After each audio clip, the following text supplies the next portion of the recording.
Hey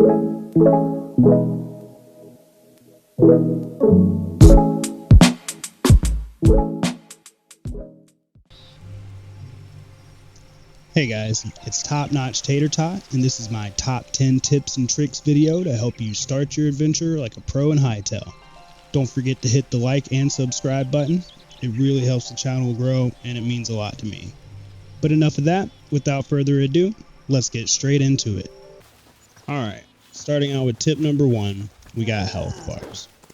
Health bars in Hytale are a tremendous feature that you can use in combat to help you make quick decisions and decide if you're maybe even strong enough to be fighting what you're trying to fight. As a beginner like myself, this can be substantial in making real-time decisions when you're trying to survive.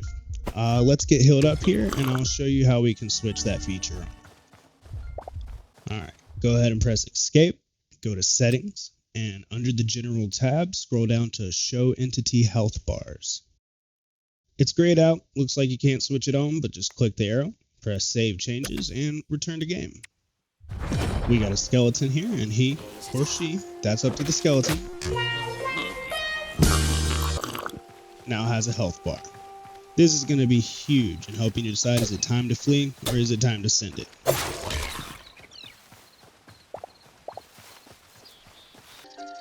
Moving on to tip number 2, we got one of my favorite tips, block preview. This is another setting. We've all been there. We've been building a base. We're trying to place blocks and they just won't place in the right spot, or they place sideways and it's really annoying. We can fix this. Go to your settings. Under the general tab, scroll down to block placement preview. It's set to multi-part. Click it, set it to all, and now press save changes. Now when you go to place the block, you can see an entire preview of the block, whether you're placing it sideways, straight up, what block it's going to place on, and I don't need to tell you how helpful this is going to be whether you're building your first base or your forever home. Even a small base can easily beat hundreds of blocks, so this is huge. For tip number 3, we got pickup locations. I think it's frustrating when random mats go to my hotbar. I'm tired of this, Grandpa. That's too damn bad. But that's okay. We can fix this too. Go to your settings. And this time under your gameplay tab, scroll down to preferred pickup locations. You can see armor items, weapons and tools usable, solid block items, and miscellaneous items. And you can switch them between hotbar and inventory. Me personally, I really only want weapons and tools and usable items on my hotbar, so I switched everything to inventory other than those two. Now I'm going to press save changes. Let's drop a couple mats and test it out. As you can see, I picked them up and they didn't go to my hotbar, which is perfect. Moving on to tip number 4, we got the Dagger Jump. My favorite weapons in Hytale are the daggers.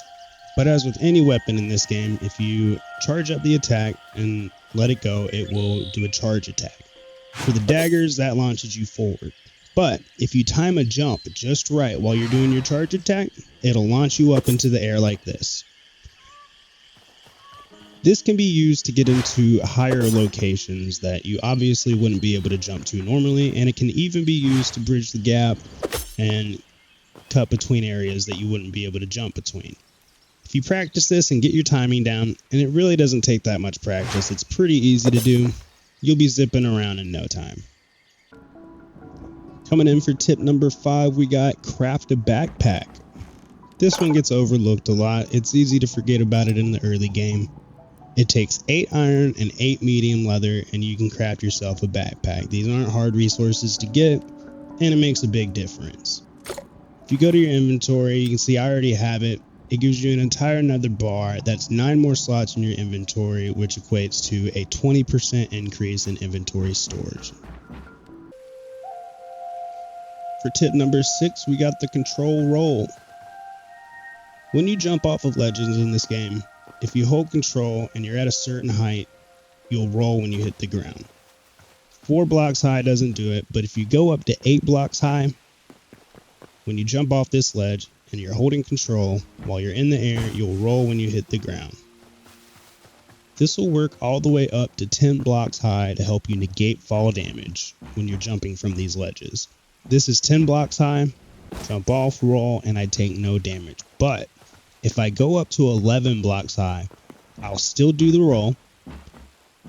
I'll still roll from this height, but I'll take a little bit of fall damage. It's reduced as to what it would have been, but you still take a little bit. So to properly use this feature to its best, you want to be between 8 and 10 blocks.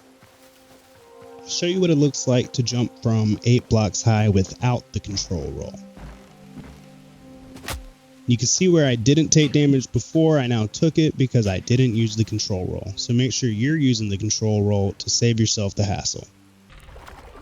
For number 7, we got breathing underwater.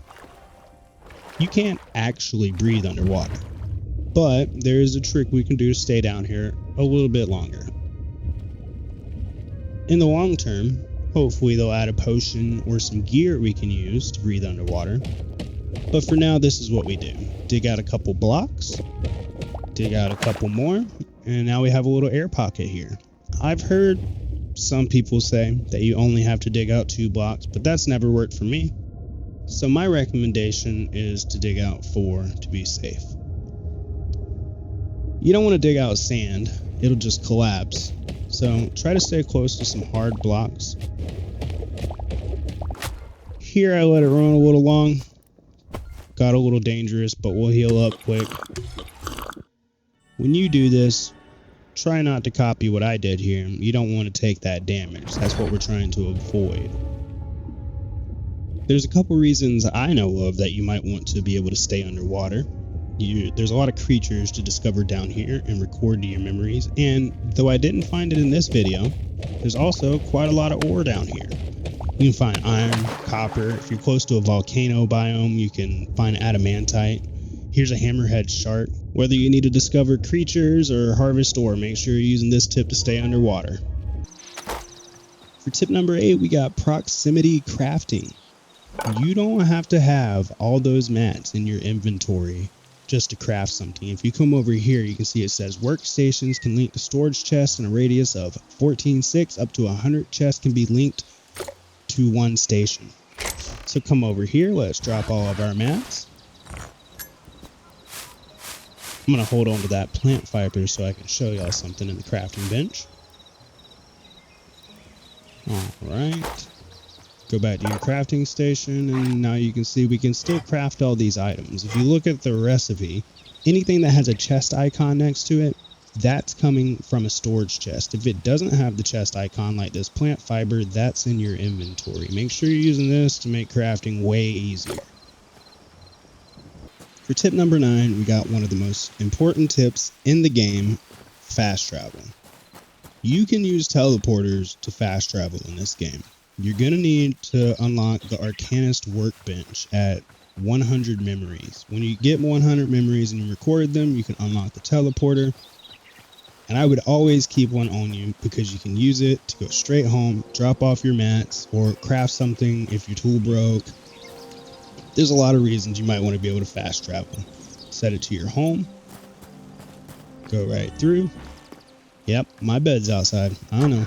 I didn't have a lot of space inside. But anyways, you can drop off your mats. You can do a little crafting. Go back to your teleporter. Here, I accidentally went to the temple. You got to make sure that your other teleporter is set to the teleporter you just placed. Go back, you can pick up the teleporter, put it back on your hotbar, and you're ready to go. You have an empty inventory, you can continue mining. Whatever it may be, there's a lot of reasons that you want to be able to get home quickly. If you're not using teleporters for fast travel, then you're going to look like this. Run. For all the running around you'll be doing. For tip number 10, we have repair kits. Repair kits are really overlooked in this game, or at least they were by me. They're not too expensive to craft at 2 linen scraps, 1 iron ingot, and 1 light leather. But you're going to want to remember that because it might not be worth it to repair the tool that you're trying to repair. Here we're going to repair an iron pickaxe You put the repair kit on your hotbar, scroll down to the item you want to fix. For us, that's the iron pickaxe at 14%. Click it, and you'll see that it repaired our iron pickaxe with reduced durability. I believe when you use a repair kit, it reduces the max durability by 10%.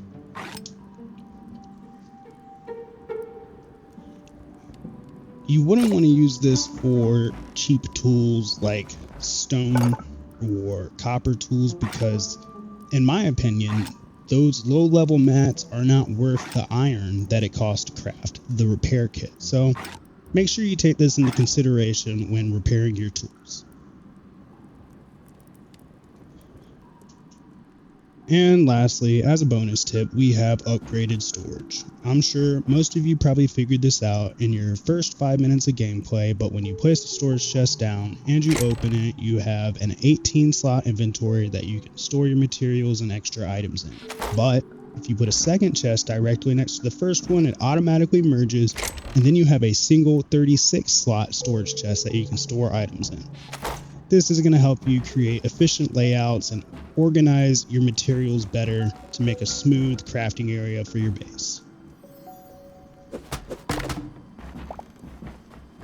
Thanks for watching, guys. I had a lot of fun making the video, and if any of these tips and tricks helped you, please hit the like and subscribe button. It really helps the channel grow, and it means so much to me. If you have any tips that you would have added, head down to the comments section. Let me know what you're doing to get ahead in Hytale, and again, thanks so much.